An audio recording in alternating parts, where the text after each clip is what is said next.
Chapter 26. The Goblin Miners. The same night several of the servants were having a chat together before going to bed. "What can that noise be?" said one of the housemaids, who had been listening for a moment or two. "I've heard it the last 2 nights," said the cook. "If there were any about the place, I should have taken it for rats. But my Tom keeps them far enough." "I've heard, though," said the scullery maid, "that rats move about in great companies sometimes.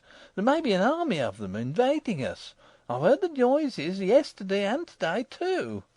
"It will be great fun then for my Tom and for Mrs. Housekeeper's Bob," said the cook. "They'll be friends for once in their lives, and fight on the same side. I'll engage Tom and Bob together will put fright to any number of rats." "It seems to me," said the nurse, "that the noises are much too loud for that. I've heard them all day, and my princess has asked me several times what they could be. Sometimes they sound like distant thunder, and sometimes like the noises you hear in the mountain from those horrid miners underneath." "I shouldn't wonder," said the cook, "if it was the miners after all. They may have come on some hole in the mountain through which the noises reach to us.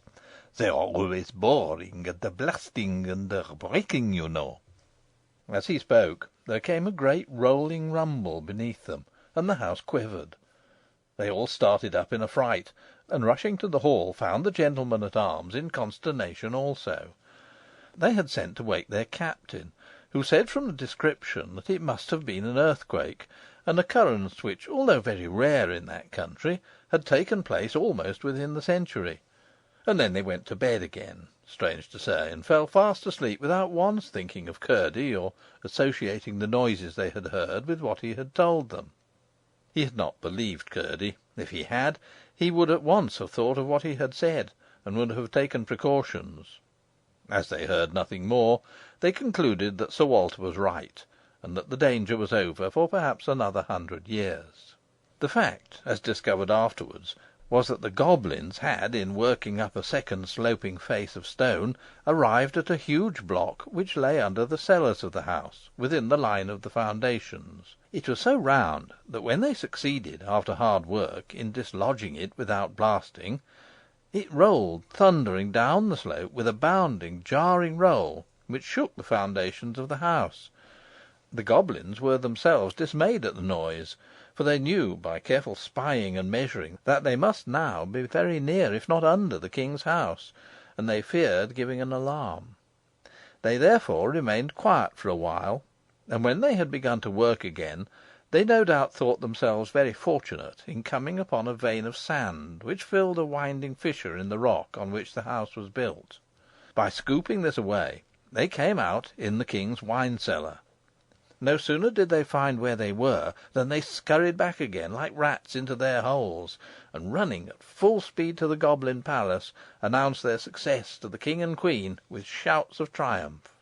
In a moment the Goblin royal family and the whole Goblin people were on their way in hot haste up to the king's house, each eager to have a share in the glory of carrying off that same night the Princess Irene.